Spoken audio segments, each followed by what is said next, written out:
welcome back to the channel. Welcome back to Globecast. This is host Moonlight. We're so glad to have you guys back with us. So today we have Miss Bridget with us.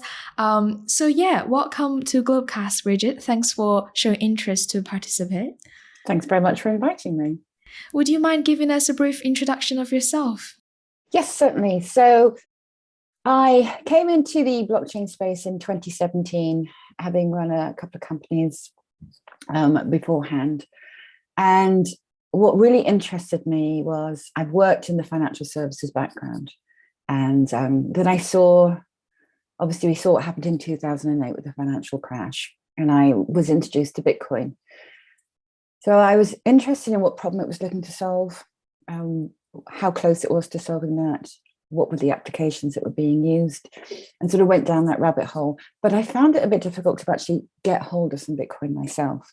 So it took me a little while from there to 2017 when I actually had the opportunity, when a friend said, Bridget, if you send me some money and download this wallet, I'll send you the equivalent in Bitcoin. I was like, yeah, thank goodness, thanks very much for that. And that conversation also led to, by the way, would you like to join my startup? We're working in the space, helping to solve the problem of on-ramping and off-ramping from crypto to fiat and fiat to crypto. So I said, yes. Previously, I had been working in the social media space, and I haven't been very happy with the way that that's moved forward. So we've got, such centralized companies that hold so much data that they can sell to the highest bidder. There's no transparency in what we're seeing. And so all of these types of problems are the problems that I see the blockchain has a chance to solve. So when I was invited in to become a part of this ecosystem as a startup in 2017, I jumped in with both feet. Once I was in, I started to look at the other applications that blockchain potentially could be a solution for. And I found it really exciting. We also had a look at who were the players in the space. It was very obvious that there weren't enough women. However, the women that I did the research on are phenomenal. I mean, seriously, they have multiple degrees, speak multiple languages, have a career history that anyone would be really proud of. And then we're venturing out with nothing more than an idea and a vision of how they can make the world better and bringing along people to be able to build with them, which I know is what the men have done, but I haven't been studying them as much. So, so I speak to the women. But if we're really going to be seeing these transformational changes, these radical new ideas and how we value things, who we can exchange with, what we're going to exchange, then we need everyone at the design, development, deployment table. So I set out and created the bigger pie in 2019 to be able to do just that in terms of looking at everything through a gendered lens. So I spoke to these incredible women. I said, what sort of support would you like? What are the things that we can do to support you with what you're building? And the answer was more easily network with other women. We need to have more visibility so that we can have role models. You can't be what you can't see. We need to be able to coordinate with event organizers so that we don't have manuals, that we can have these experts and female voices attached to the male voices as well. So there's lots to be done. And that's what we were doing since 2019. Yeah, brilliant. Thank you so much for sharing with us. I mean, how time flies. You entered the space pretty much in 2017, and now 5 years later, we're here. And if anyone's not aware yet, Bridget is the founder of The Bigger Pie. And I think you guys is all about, blockchain and emerging technology. And like you said, about female visibility, about looking at stuff from a gendered lens. So if anyone's, inspired, if you're related to what Bridget just talked about, give us a thumb up, leave your comment down below and subscribe to the channel. And also reach out to Bridget if you want to know more about female in crypto or just, crypto in general. And so, we talked about your journey with crypto, and you briefly mentioned kind of your initial thoughts on founding The Bigger Pie. So what services do you guys offer on The Bigger Pie, and what kind of differentiates The Bigger Pie from other rivals, in the industry? Well, I wouldn't say that we have any rivals. Anyone who is doing similar work to me is an ally for sure. I mean, the reason we've called it the bigger pie is I don't see that there is a seat of 12 people at the table, right? And for every woman that you put in, a man has to come out, or for every other person. The more of us who are working towards incredible solutions, using this technology, having mass adoption, building responsibly, there's just more for everyone. This is not a finite world that we live in when it comes to opportunities. So I applaud all of the organizations that support gender equity and diversity within the blockchain space. The reason I started the bigger pie and what makes us different is there was a couple of things. Honestly, one of the reasons I started the bigger pie was for respect for the fact that you can't go into somebody else's community where they've built up trusts and they've built up this space of people that you want to be able to speak to, and then start sort of putting your agenda into it. So I thought, to be respectful, what we could do is we could create the bigger pie where the things that I would like to be able to push forward, the things that I would like to be able to have some sort of steer in, that I would have a space to be able to do that. And then we just join hands across the different organizations to be able to move the needle forward when it comes to women in blockchain. So the types of things that we do, we have a really supportive community that seriously helps one another. We've worked really hard on that. When people come into the community, they're treated in a way where they're welcomed and they immediately see that they can get support. So one of the things that longer standing Bigger Pie members put in a survey that I put out recently was the number one thing was actually being able to get answers to your questions and being able to get help in a way that I don't think some people realize is even available. So we put in requests for, it could be a technical request, it could be finding somebody with the knowledge of something, it could be making a connection that you need to get into, it could be finding a new job, it could be speaking at events, it could be salary negotiations, it could be how to have difficult conversations. So there's a whole, basically, what are the issues that you face going through your career path in the space, and what are the issues that you face as a woman? Because we'll face many issues that the men do, of course, because we still have to understand the technical side, we still have to be connected, we still have to do all of those things. But at the same time, there is a difference between being a man in this world and being a woman at this time. So we can also address that. And it allows us to be able to also show up at the 360 degree of who we actually are. I found it difficult last year, as an example. My father, unfortunately, was dying. It was lockdown, it was homeschooling, and my mother was being diagnosed with an issue with her lungs. And it was very stressful to be able to, my father was in a hospital that was an hour's drive away, each way.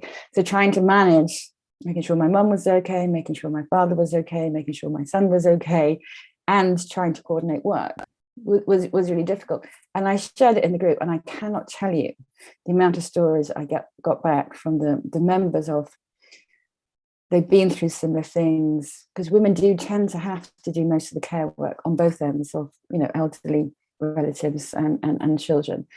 So I think those are important things that we need to be able to recognize and show up to, and be able to have somewhere where you can share, even if it's just for moral support, that things can be difficult, and then people will step in and see how they can help or support you. So that community I find is really special. So we have practical things that we do, as I mentioned, but also this incredible emotional support and ability to show up and talk about all aspects of your life, whilst we're all connected to the industry.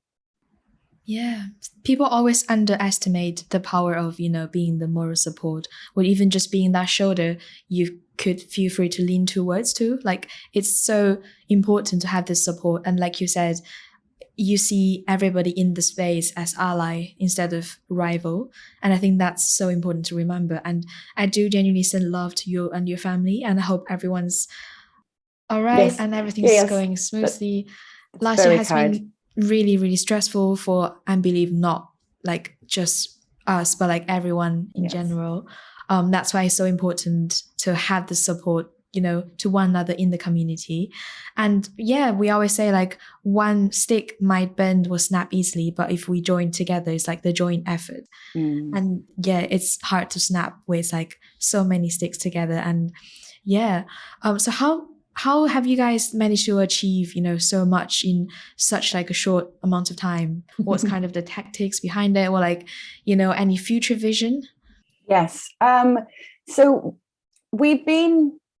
it's fortunate, and I've spoken to other community members where it's happened the same. And this is other communities, leaders, where this has been the same, where because there are spam bots and porn bots around, when you have a community that is in a Telegram group or is in a WhatsApp group, which isn't necessarily a gated community, then it's difficult to advertise it, because you just do attract, unfortunately, the bots that come in, and they can ruin your community, especially for new members coming in and they're seeing spam or they're seeing porn. It's just not something that you want in your community.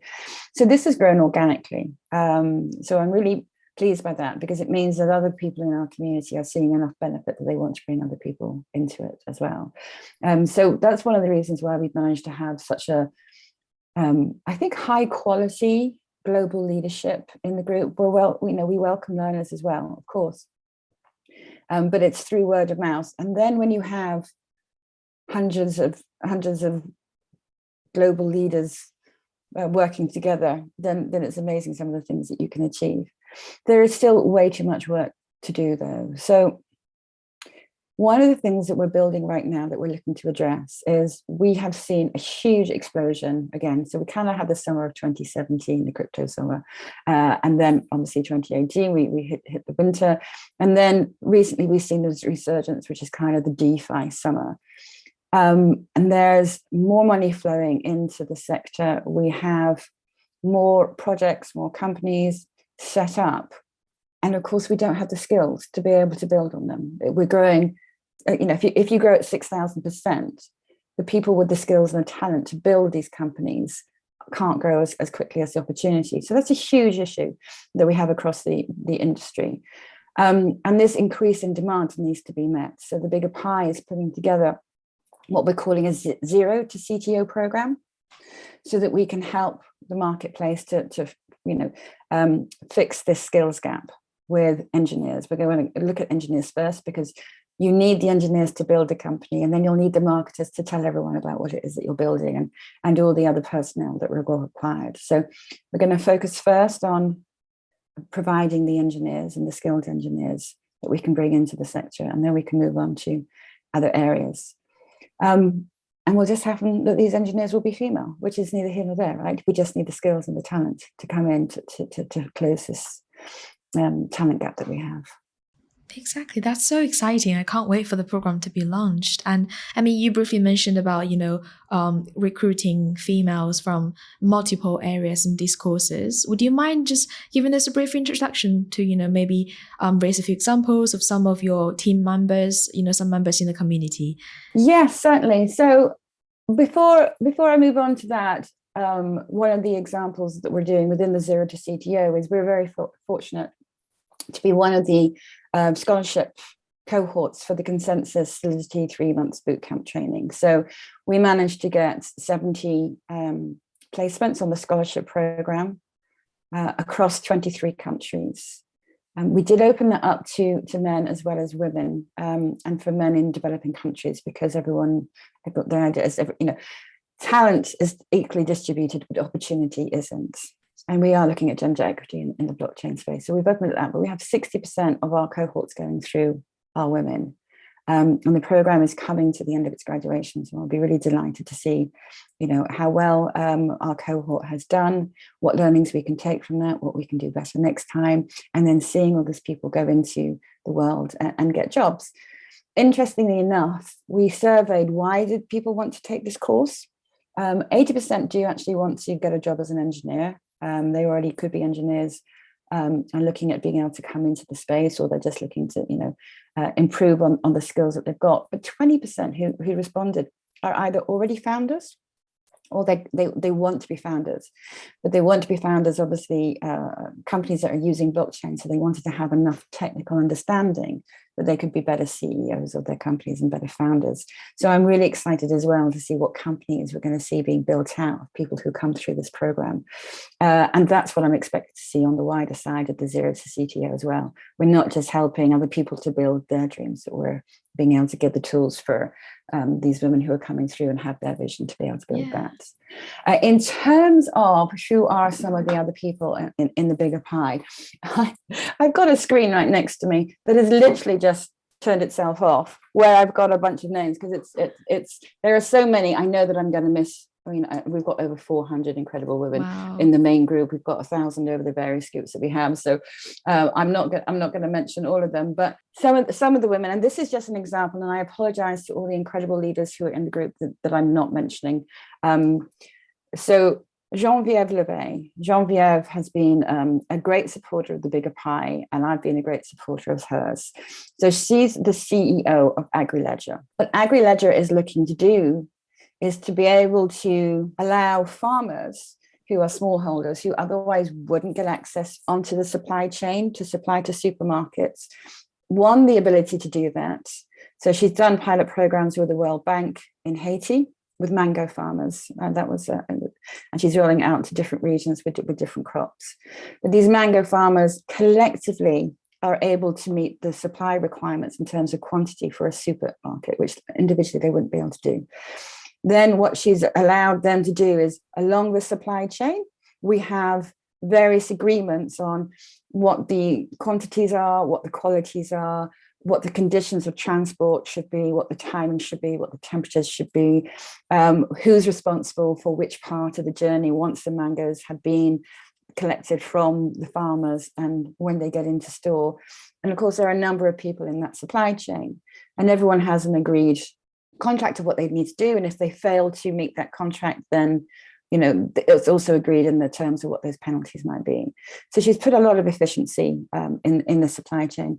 She's also being able to offer finance to the farmers. And as a result, the simple outcomes are farmers are able to get themselves on a supply chain they couldn't have done otherwise. And they're getting a fairer price for their crop for doing so. So that's one example of one of the women, which I absolutely adore, because food security is such a huge issue. And as our population rises, how we're going to feed the world is a big issue. So if we can have more trackability, traceability, fairness, and less wastage in what we're doing, then that's a huge thing that the world needs. We've got Dr. Amber Gadar. She is my co-founder for the 200 Billion Club that we're launching our first cohort next year. So the 200 Billion Club is addressing the fact that female founders don't get funding. So if we want to build gender equity, if we want to see these incredible founders bring their solutions to the world, then we need to make sure that they get funded at the same rate as their male counterparts do. And it's based on what they're presenting, as opposed to any biases that we have, conscious or unconscious, in the world. But Dr. Amber Gadar herself is a co-founder of Alliance Block. So Alliance Block is a DeFi solution, which is really helping, in simple terms, it's helping institutional money be able to come in and play into the crypto space. But its offerings are far larger than that. So she has managed to launch her company, and she's in the top 200 of market cap companies. So we have Amber as well. We have Laura De Giovanni. So she's founded TQ, and I really like what she's doing there. She's looking at credentialing. So as we look at the future of work, as we can see this explosion in with the DeFi summer, we're seeing more talent being hired borderless, different countries. So how can we tell when somebody is going through their journey and their education and their career, that the certifications that they've done are true and genuine and attached to them? So there's a huge market of fraud around this area, which I wasn't aware of, but also there's a huge lack of certain countries and people from certain countries being able to get the recognition for the skills that they have. So what she's looking to do, as I understand it, is to address this so that we can have a much more migrant workforce, and it's much more fitting to the future of work situations that we're seeing today and we'll be seeing more of in the future. You got Tessie Mehrain, and Tessie Mehrain has to have kudos for two things, well, more than two things, but I'll only mention two things right now. One is she started the first Women in Blockchain communities, which are global, and I thank her very much for that. The amount of work that she's done in the space for women, she has always been an inspiration to me for the work that she does. She has recently managed to launch her own company called Equality and raise for it. What was really interesting about Tessie is Tessie came to me and said, Bridget, I'm able to raise as a female founder. I'm not having a problem getting the money, which is brilliant. My problem is I'm only being offered money by male investors. And I want female investors to have the opportunity to come in at this early stage to be able to have the opportunity to make the great returns that investors can get at early stage companies. So we worked hard to be able to get her a number of female investors that she could talk to. And I think that she was successful in sort of being able to continue with the raise, but also have a better mix of investors. So she's doing an incredible job with the Quality Swap, which is just making it so much easier for us to be able to swap and change our positions in terms of the currencies that we might be holding. We have Eleanor Blanc. Eleanor Blanc is an award-winning educator. So I love listening to Eleanor. She's based out in Amsterdam at the moment. She runs various community get-togethers for education. We've had her on the Bigger Pie a number of times, really getting people sort of the 101 of crypto, getting people in, getting people started.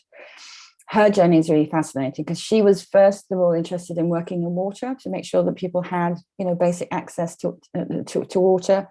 Then suddenly realized if people have financial freedom and their financial standing goes up, funnily enough, people figure out how to get the water. So it was more important for her to be able to focus on helping people to have access to financial instruments. So that's sort of what she's doing with Crypto Canal. And she always talks about, every time you purchase a crypto coin, it says a lot about your politics. So I find her fascinating. We also have Yip. So Yip is the incredible co-founder of both DLT Talents, which is a program for women in blockchain that's run out of the Frankfurt Business School.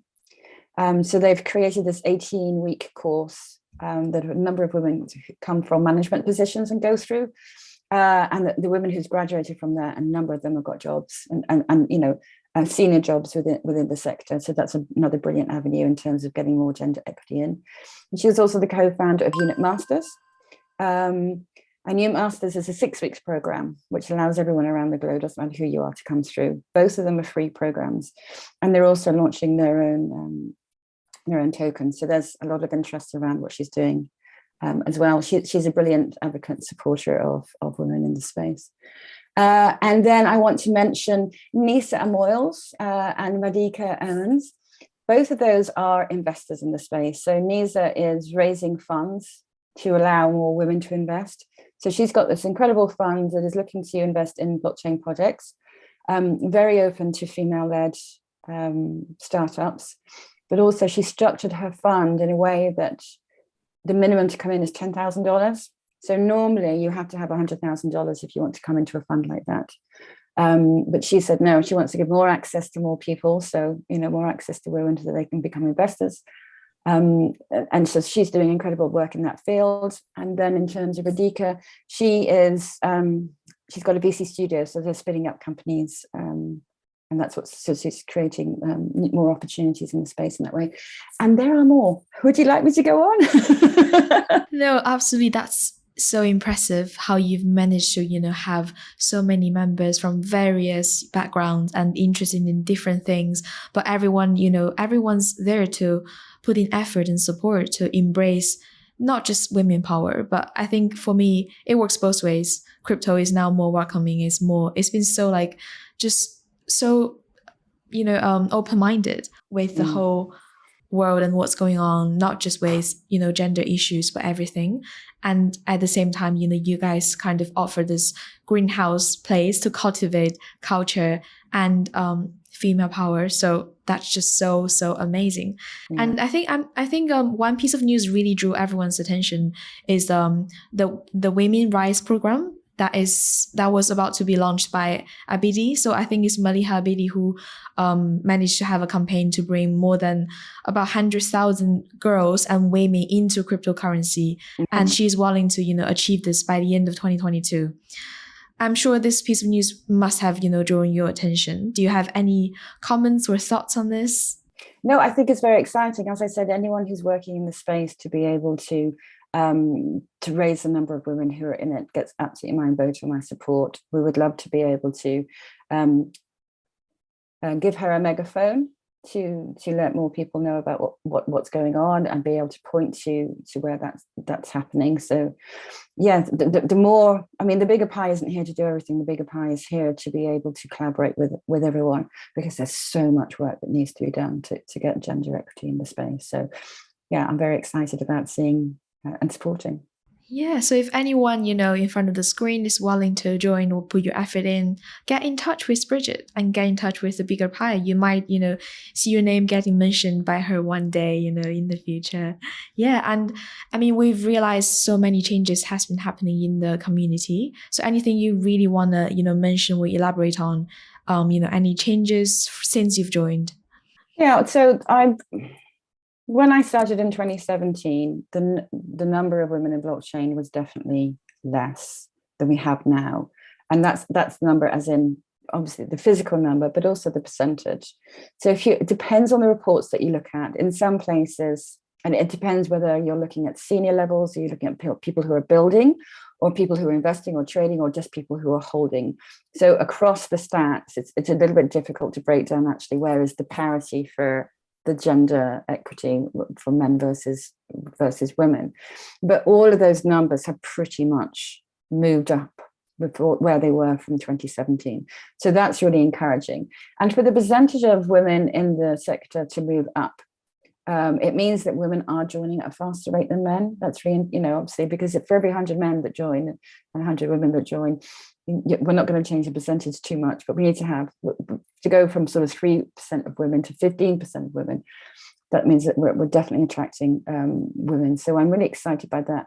What we need to be careful and cognizant of is that we don't bring in a whole bunch of women at junior positions and end up with the men in the senior positions with the hiring powers that we've seen in other sectors, because whether they know it or not, through unconscious bias, women aren't getting through the traditional. So we need to make sure that we're very cognizant about bringing women in at a senior level, as well as bringing women through on a junior level. And to that point, I would like to just mention Heather Swope in our community, who's a blockchain engineer. And she's coming as a blockchain engineer with her business that she's attached to, Boson Protocol, and she's been promoted within a few months to a senior engineer, and I'm looking forward to seeing her rise through the ranks there. And then Gyan Lakshmi as well, who's based out of India. I think she's looking to move to Europe, so it'll be exciting. And the work that she does, she's also an engineer, but she does an incredible work with helping other women to code. She works alongside a number of other projects. So just more visibility of these women. I just can't wait to see more of it. That's actually so mind-blowing. Just listening you talking about how to embrace, and thanks for raising awareness of female in crypto sphere and just in general in the world, taking different positions. Like you said, it's not about just bringing everyone together, but actually make sure everyone, achieve and get to using the right approach to wherever they want. And it doesn't really matter whether you're a guy or a girl, you can still do whatever you want. So it's absolutely. Yeah. And the route sometimes a little bit different depending on who you are, where you've come from, and that's regardless of gender as well. One thing I would like to mention is I've started to have conversations with companies who are saying, look, Bridget, we're trying to hire women, we just don't know where to find them. So there are, if it's okay, there's a couple of things that they can do. Obviously get in touch with me and I can give them some resources that they can go through, and we can help them with that. But one is check your language. So your language on your job spec, especially if you're looking to hire engineers, will probably be quite coded towards the male.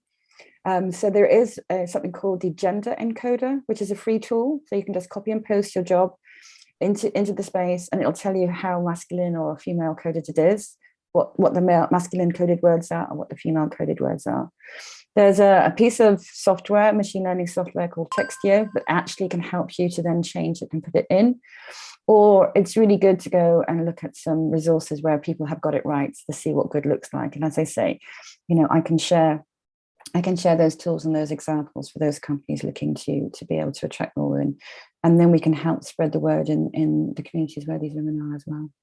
Yeah, it's word by word, mouth by mouth. So everyone take your notes, and all the links will be down below in the description box. And do get in touch with us, get in touch with Bridget. And then, we're all here to help and support. Thank you so much for today's interview. Thank you for coming along. And let's say hi. Let's say bye to everyone. Bye. Goodbye. See you soon. See you.